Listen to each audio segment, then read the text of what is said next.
free people of color, which Cuba had a relatively large number of, placed above enslaved Africans. While the Spanish originally envisioned their colonies as a binary system of two legally distinct republics, the Republic of Spaniards and the Republic of Indians, as they referred to it, this framework fell apart fairly quickly, especially in Cuba's case, where, largely due to the massive decline of the indigenous population, the mass importation of enslaved Africans, and mixing between all these groups, it devolved into a weird and gross caste system based on blood and lineage, where proximity to blackness placed you lower in the social order. By the mid to late 1800s, the Creoles, the descendants of the Spanish born in Cuba, started to sharpen their nationalist movements and aimed to fight off the Spanish-born peninsulars, who had monopolized power. Much of this movement was largely concerned with maintaining the existing social order, but just swapping the peninsulars at the top with the Creoles, the Cuban-born elites. Even when the 10 Years' War for Independence began in 1868, led by plantation owners who wanted to boot out the Spanish,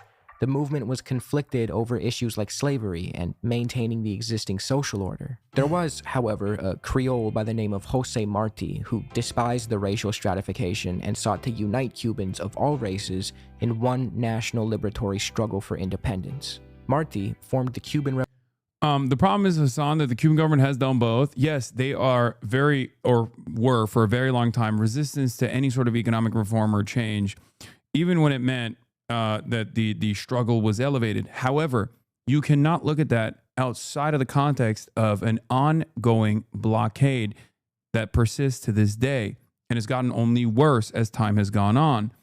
Because in the absence of said unjustifiable blockade, who knows how Cuba would have fucking developed? Okay? That's the point. These guys have never had a moment of relief. It was always siege warfare. Okay? You will understand, hopefully, how much the American engineering, has played a formative role in every aspect of Cuban existence in very invisible ways. That was my fucking goal, was to investigate the deep and meaningful ways in which Cuba, not dissimilar to Israel, by the way, and its design for Palestinian society, has been able to control and limit every aspect of existence in this sovereign state.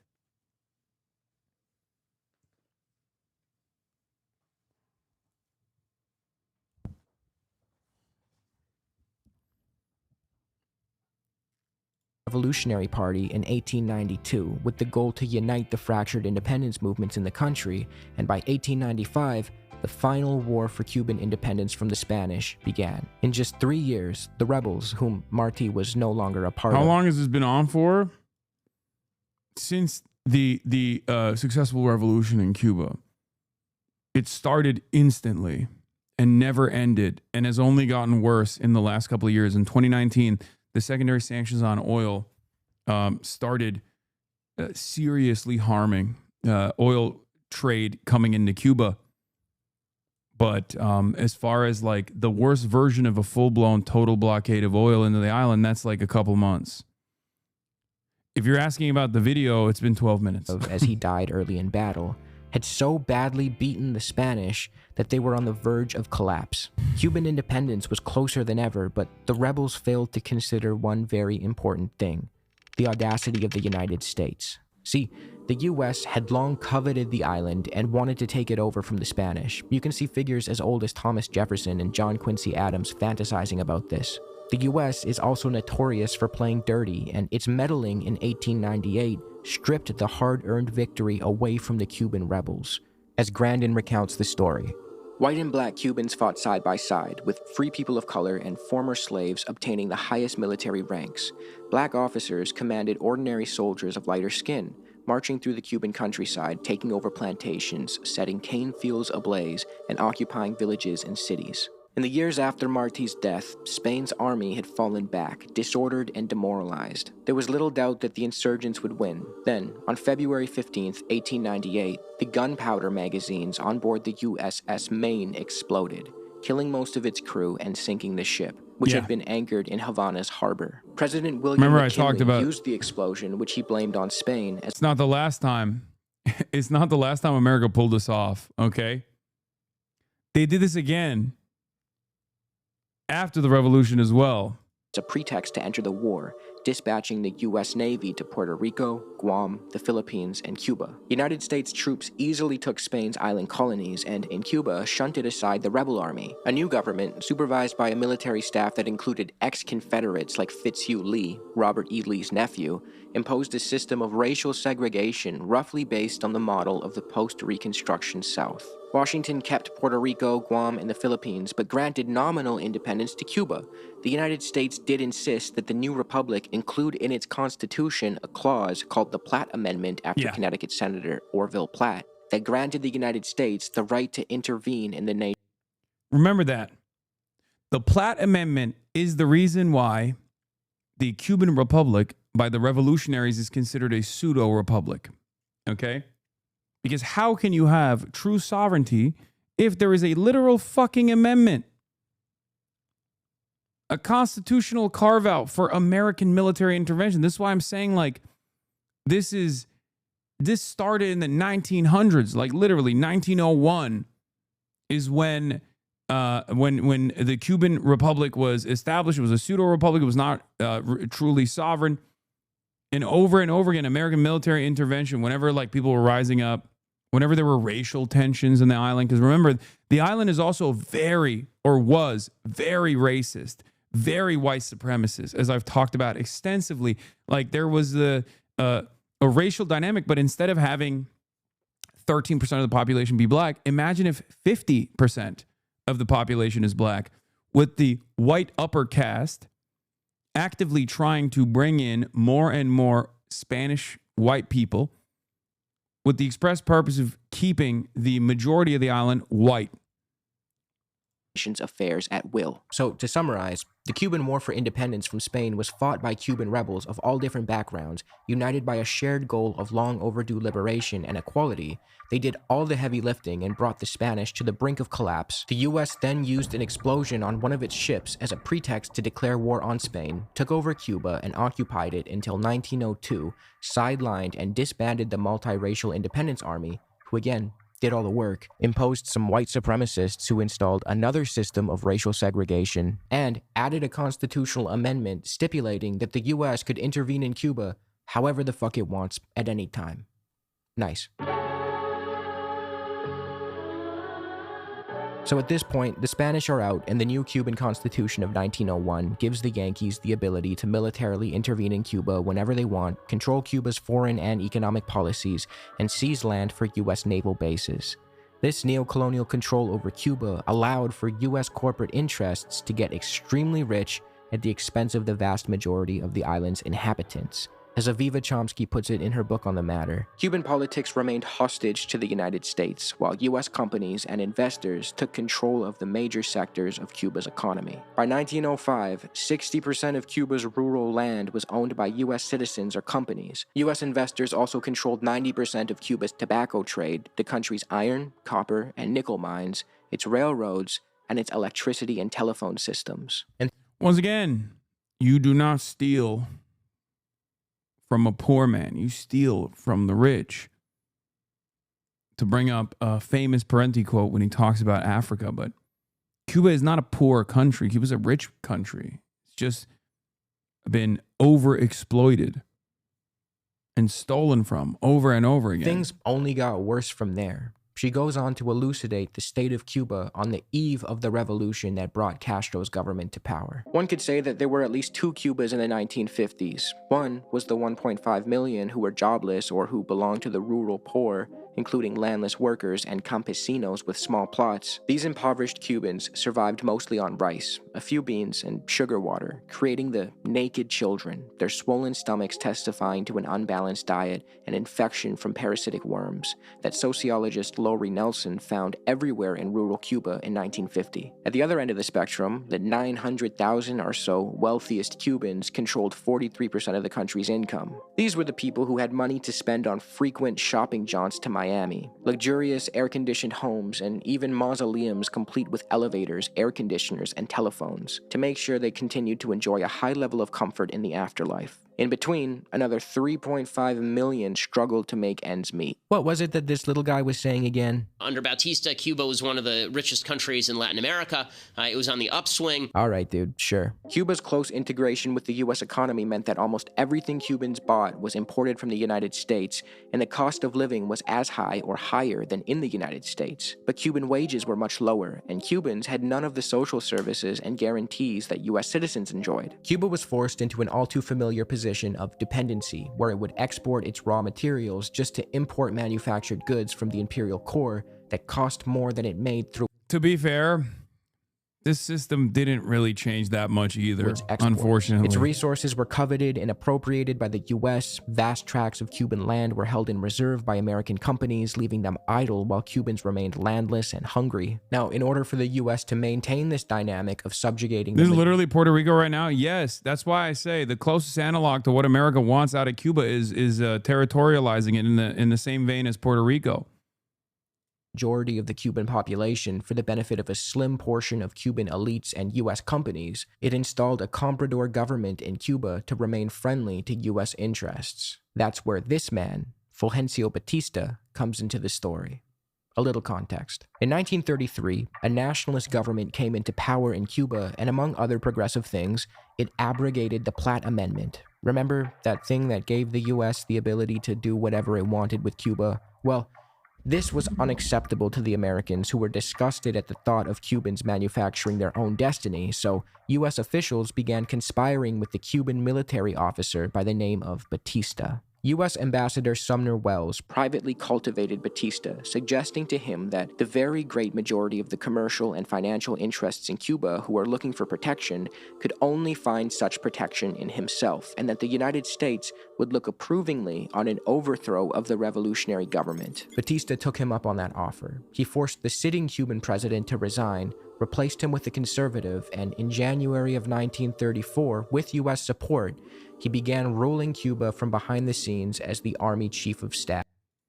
Dumb criticism. People like HasanAbi are in Cuba on holiday. They're in Cuba because the U.S. blockade is intensified and strangling the island. They're making sure the island is on the minds of Americans because as soon as Trump is done with Iran, he's turning to Cuba.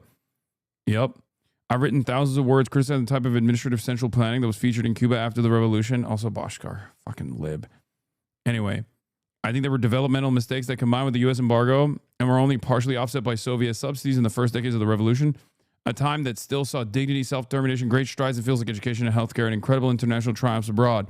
For years, though, Cuba has pursued the Sino-Vietnamese reform road and made many of the right economic decisions. This is also true. Yet, besides for the brief Obama opening, the U.S. has responded by escalating its economic warfare against Cuba. Even before the recent fuel blockade, Washington has tried to prevent Cuba from trading in even exempted items. Even banks not headquartered in the U.S. feared processing state-owned companies, payments to international suppliers, much less financing development efforts. That's not just an embargo or one country refusing to trade with another. That's economic terrorism.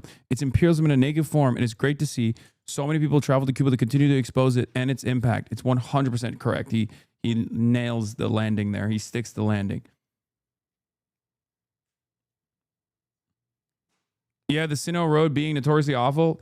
Dude, I don't give a fuck, okay? Call me a dingus if you want, but yes, black cat, white cat, as long as it catches a rat, who cares? The problem is that the reforms are negligible when the island is being is being placed under this like brutal form of economic terrorism, collective punishment, a war crime.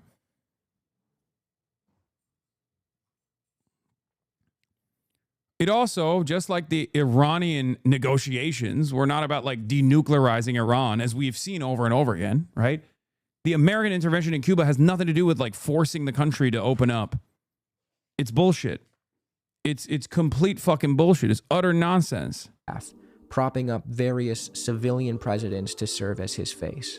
As Aviva Chomsky summarized, directly or behind the scenes, Batista would remain a power maker until 1959. From 1934 to 44 and 1952 to 59, Batista was the ultimate authority in Cuba. And that latter reign of his, the one that started in 1952, saw him return to power by force in a coup and establish a brutal US-backed dictatorship, sparking the Cuban Revolution.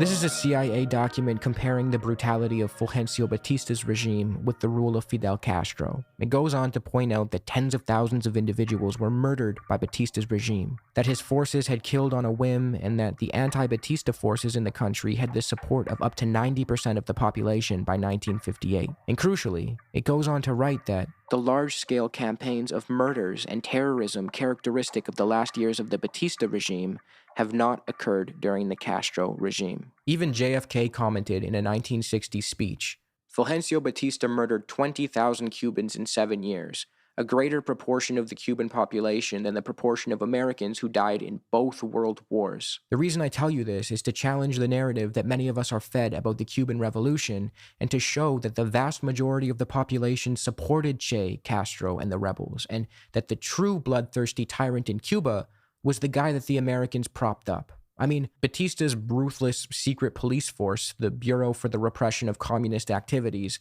was straight up funded and advised by the CIA. To quickly remind you before we go any further, the state of Cuba prior to the revolution was one where the US had essentially transformed it into a playpen for American companies and elites to get rich at the direct expense of the majority of Cubans who were exploited by this setup. As the renowned journalist John Lee Anderson wrote, by the mid-1950s, Cuba was earning a reputation where weekend Americans came to gamble, drink, and carouse with Havana's many prostitutes. A notorious character named Schwartzman ran a theater featuring hardcore blue films and live sex performances, and the American crime syndicates were moving in as well, opening nightclubs and gambling casinos, all at a time where the majority of Cubans were suffering immensely. Now, this segment of the video is not going to be me portraying Cuba as some sort of utopia and acting like everything was smooth sailing the second the rebels took over.